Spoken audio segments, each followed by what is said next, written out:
Hey travelers, I'm back with Stephanie Peters. I hope you get to see our first video all about using a travel agent, when to use a travel agent, how they actually get paid, and make sure you're not spending extra money. If you've not seen that, go check that out on one of our previous videos. And make sure to like and subscribe as while you're at it. Go ahead and click that like button. But today we're going to be talking about specifically about disability travel, DAS passes, and going into a little more specifics on autism travel. But Stephanie, for the people that missed the first video, why don't you go ahead and tell us a little bit about yourself? My name is Stephanie Peters. I currently live in Illinois.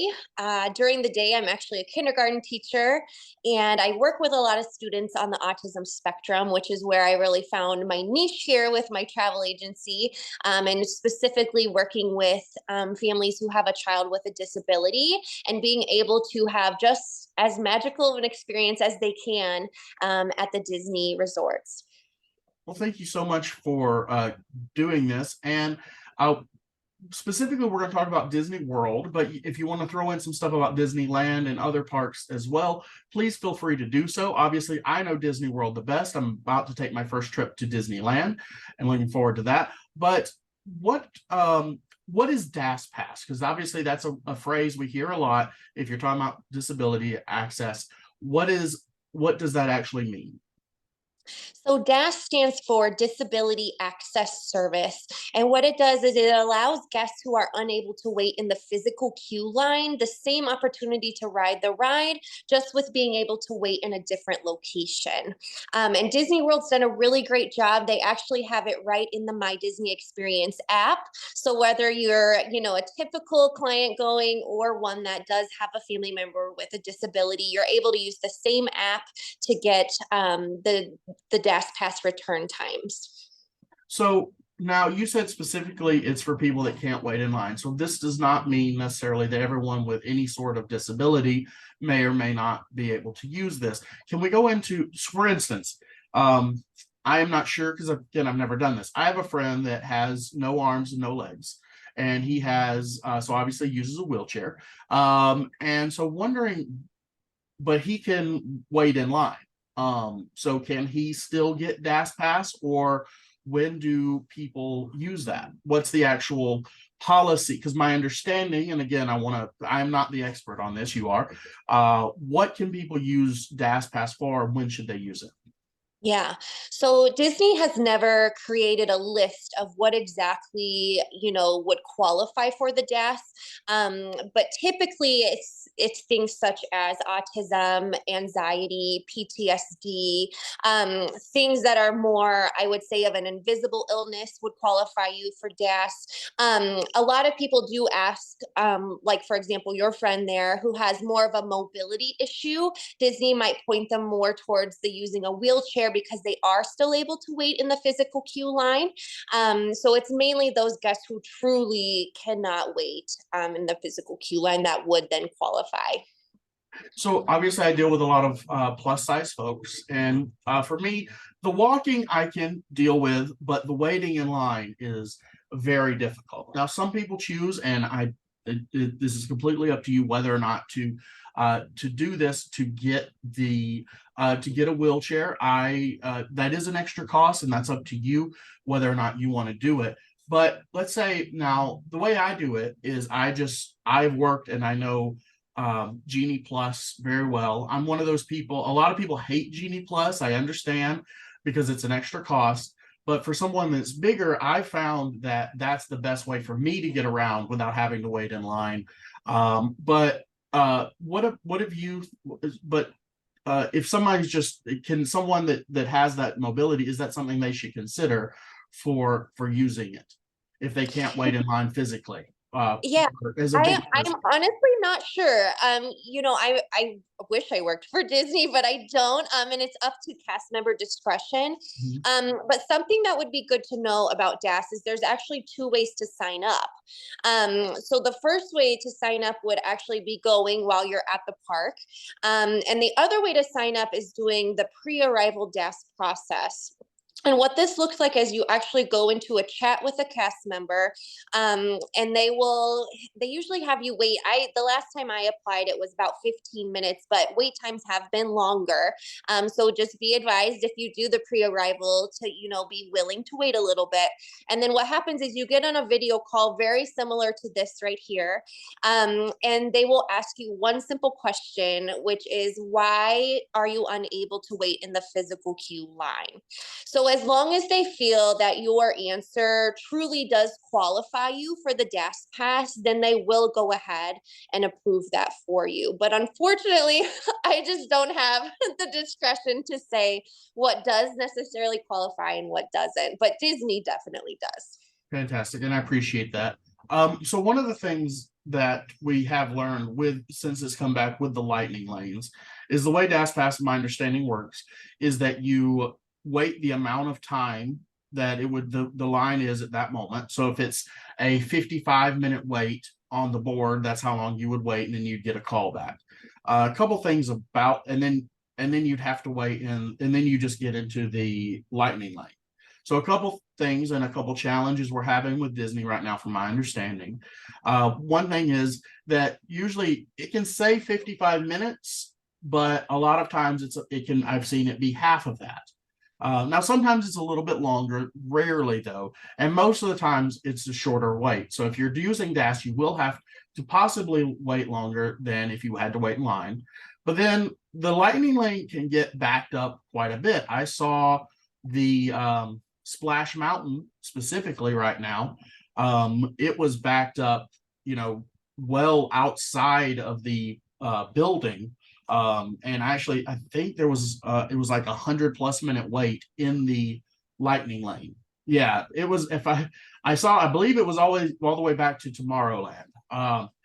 But again, it's a ride that's shutting down, and so that's very unusual for something to be like that. But the ride lightning lane can get backed up. I think I've specifically had trouble in with the lightning lane at Jungle Cruise tends to be a slower one. Again, anything where the ride has to shut down for a while or there's a longer load and unload times. Safari at Animal Kingdom, because you never know when a rhinoceros is going to just stand in the road and hold up the line, and all these things can happen. So the lightning lane itself can still get backed up. So how does that work for people? Is that something that's being talked about? I mean, again, you don't work for Disney, but how do you deal with your clients on all that? Yeah, so usually what happens is, if they get to their ride time and they've waited the allotted time, and like you're saying, the line is really long, they are able to actually go in and modify their DAS Pass selection. So that doesn't necessarily mean they have to wait for Splash Mountain for, an hour and 10 minutes, but they could go, select a different ride that has a shorter, wait time, and then ride that instead and try back at a later time. So I think the biggest thing, especially with my disability clients, is just urging them to be as flexible as possible.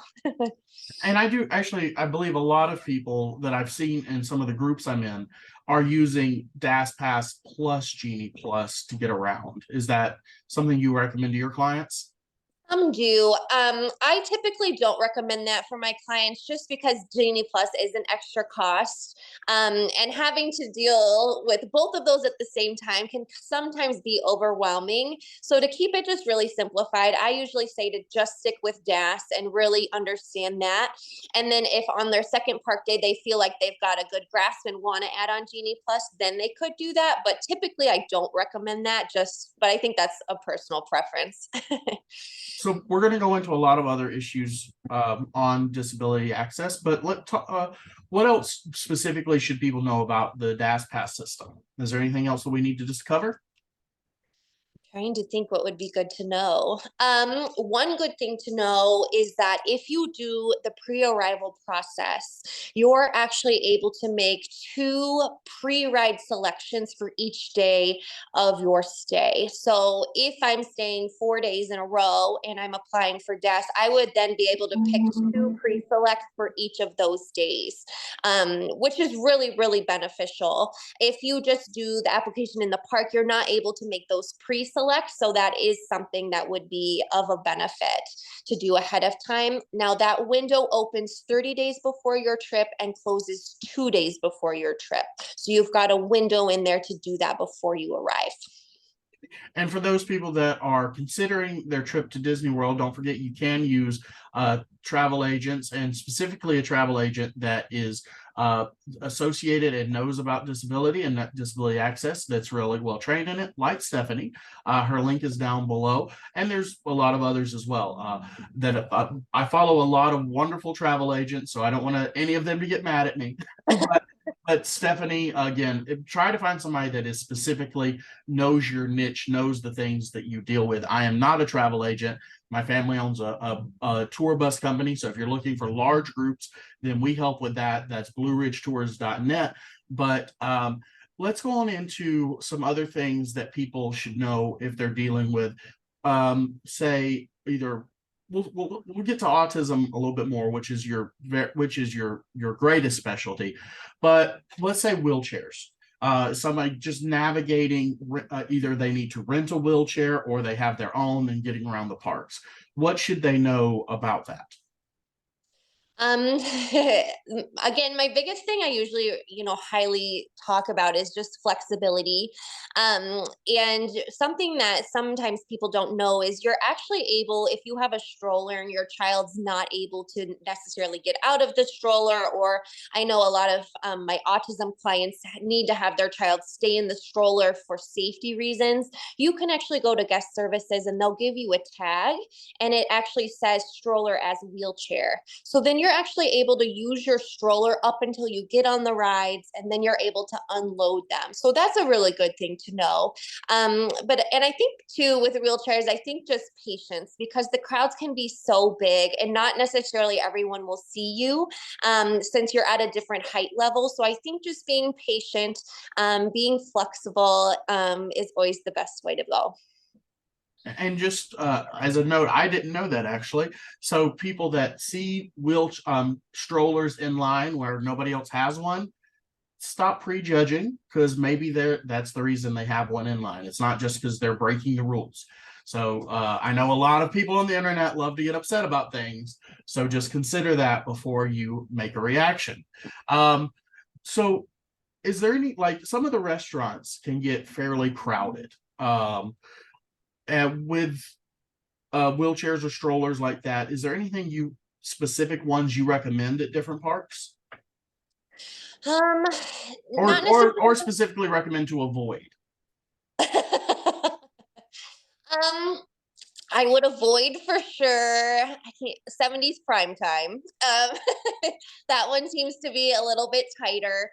Um, but I don't know, not necessarily. I think Disney's really accommodating. I mean, even if you did go to 70s prime time and you were to go up to the counter and just say, hey, my mom or whoever it may be is in a wheelchair, we need a little bit of extra space. Is there any way you could help accommodate that for us? Disney is very accommodating and Disney is very flexible within themselves. So I know that they'd be more than willing to help you out with that. So for your autism, and again, autism ask what I'm told, and I want to use the correct language here, so I apologize. So please correct me. They don't really, a lot of people don't really use Asperger's as much anymore. They just talk about autism as a spectrum. So but there's a very broad spectrum, like very depending on. So, but what should people, depending on what area of that spectrum they're on with, or whether it's an adult or a child, what should they consider, like with going to the parks? For some, I know, like, I believe it's Travel with Thomas is, I love following their family. He uses earphones to make sure that he has, to make sure he can, it's not over, there's not too much sensory going on. I apologize, I'm losing some words here. That's But okay. and then others like, and also there's a lot of, the good thing about Disney is I think a lot of the characters specifically and cast members in general have been trained. And I have not seen this at other parks, I want to say, but specifically at Disney, like they understand and have been trained that, if somebody's coming up especially a child, if they're, touching or being very hands, typically you don't want to touch a character, just so you know, but someone with autism or other disabilities may end up doing that as a way to communicate or just their personality. But what should people know dealing with all of that in the parks and how Disney handles it? So Disney can be really overwhelming, and I am well aware of that.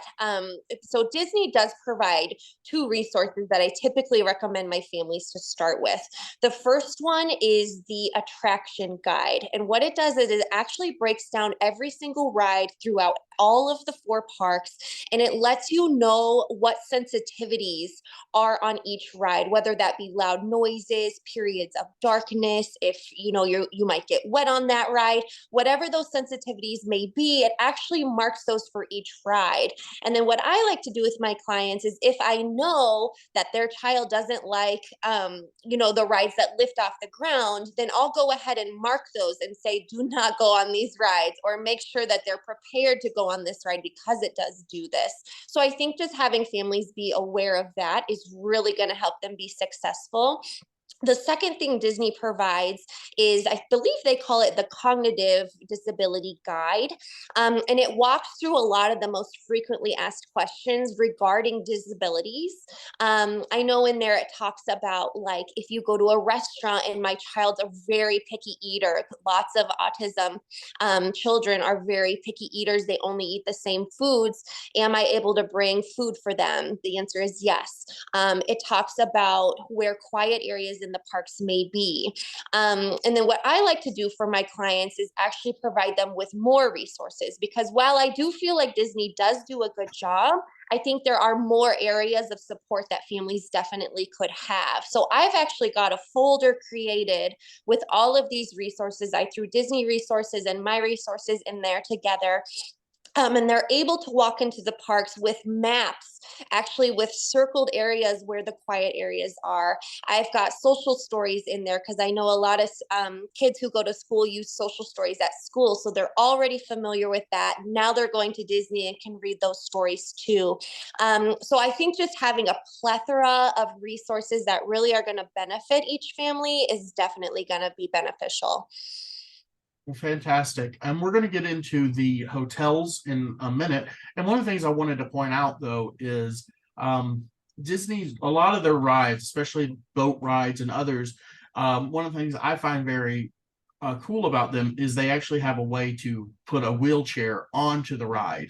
Um, and I went to SeaWorld San Antonio with my friend Edgar recently, who is in a chair, and he can't really, again, he has no arms, no legs, and can't really transfer into the other ride. So it really needs, again, there's so many different types of disabilities and ways people need to consider this, but he would need to, there's not really any ride he can transfer into. So thankfully Disney, and I've told him I'm trying, this was his first theme park, I'm trying to take him to some others, hopefully, but at Disney, I know there's going to be a lot of rides we can actually just, that they've built attractions that you can put the wheelchair on, like the safari, a lot of the boat rides, etc. So that's one thing that people can and should know as a great resource. That too, with like the Winnie the Pooh ride has one specifically for wheelchairs, and then even the Skyliner transportation, they've created specific gondolas for people in wheelchairs. So that's been really interesting to see their transition to being more inclusive. Even and for those people like myself, and part of the reason I got into all this is I fat test rides, and some people consider that a disability. I personally don't, but for some people it is, and so I try to make sure to guide people if they want to through that. And that's why we do the fat testing guide, so people can know. I think one of the worst parts, if you are not somebody that is of an average size or has average or normal ability, if you're that riding the walk of shame, as we call it, if you're not able to do it, is one of the more embarrassing things for people. So that's something the reason I tried to create all this stuff. So, and if you go to my shorts, if you go to my TikTok, you can see a lot of that stuff where you have it. I also created the Fat Test Travel Guide, and I will share has a lot of great opportunities for people in that, and it's only $7. Here it is right here. I'm going to share my screen, but you can see that it's going to come with a travel confidence booster, because I want everybody, whatever size you are, to feel confident traveling in, well, especially to Disney World, because it is so accepting and such a wonderful place to go. Because a little over a year ago, I was sitting on the couch terrified that I would spend a ton of money going to Disney and not being able to do any of that. And then the fat tested ride checklist. I think this is one of the most important things in this, because it's going to tell you whether that everybody can ride this. It's a green. If it's got a little bit of issues, it's a yellow. If it's depending on, some people that are a little bit bigger than me have had trouble with it, or it's a tight fit and you're going to have trouble getting in and out of it, like Astro Orbiter. It's an orange, and then there's just the red, which is the no-go, that you're just, unfortunately for people my size at least, and again, there's a lot of different body shapes, a lot of different sizes, so none of this is guaranteed, but what you're going to be able to ride into. A Genie Plus tutorial, because as we talked about, I hate waiting in line, and I have that's harder on my feet than walking around the parks 20-30,000 steps. A packing list, a vacation guide, and again, obviously all my experience from all of these trips, all for only $7, and that's at fattestedtravel.com. So let's talk about hotels. What when depending on your accessibility, and what do you recommend for people, and what should they consider when choosing the appropriate hotel? Okay, so I'll give away some of my secrets today. I typically try to recommend, especially for those kids with disabilities who really need to desensitize, trying to get one of the quieter resorts. Now, Disney won't tell you what their quieter resorts are, but I know what they are, so I will tell you a little bit about them today. The first one is French Quarter. And the reason that that one is one of the quietest is because it's actually the smallest resort on Disney property. So there aren't a lot of people around to make noise. And so typically that's one of the quietest resorts. Another one I recommend is the Riviera Resort. This one can be a little bit pricier, but when I stayed there last, I did not hear a single person on my entire floor. I swear I thought I had the whole place to myself. And then just really thinking about what would help your child or make a best fit for your family. I know a lot of families of mine have stayed at the Animal Kingdom Lodge because their children really love animals, and that's really comforting to them. So to be able to look out your window and there's a giraffe, I mean, that's amazing. And I think truly just working with someone who can really put you in the best place and really understand your family's needs and put you in that best fit resort is going to be really helpful for you. And if I can recommend one, the Swan Reserve I think is going to be a very quiet hotel. It's kind of a conference center hotel. It's away from the Swan and Dolphin. It's a Marriott. That's why I know it well, because I love my Marriott hotels. And you can go over there, and because it's across the street and away from all of the activities that's normally associated with a hotel, and usually it's you'll find more business travelers, etc. I think this is a good one for people to consider if they're looking for a quieter hotel. At least that was my experience when I stayed there, and it's actually the only hotel I've ever stayed at on property. I'm typically an offsite kind of guy, and we'll have more on hotels in another video. But so what else should people consider? So we've talked about the hotels, we've talked about DAS Pass, we've talked about restaurants. Is there anything else people should really consider when doing this, besides hiring you or someone else that's an expert at this? Um, I'm trying to think if there's anything else. I don't necessarily think so. But what I want to say about travel agents too is just to try to find one that truly can best fit your family's needs. Because I specifically work with clients with autism. That's not necessarily all that I work with. I can work with any client, and that's the same with another travel agent. They can also work with clients with disabilities, but I want to make sure that you pick one that truly knows what they're talking about and isn't just booking it to make their commission, but truly has your best interest at heart and your family's best interest at heart. Well, thank you so much, Stephanie, for joining me in this series Thanks for and having me. for two different videos. And all of her information is down below, as well as a link to the Fat Tested Travel Guide. So if you are looking for someone, then make sure to give Stephanie a call. But whatever you've got going on, please understand that Disney is, in my opinion, one of the most accessible places on earth. That's part of what makes it the most magical place on earth. So make sure, if you want to plan your trip this year, that you are diving in and going ahead and doing it, because there's so many opportunities with Disney. And again, thank you so much, Stephanie, for joining me, and we will see you guys in another video.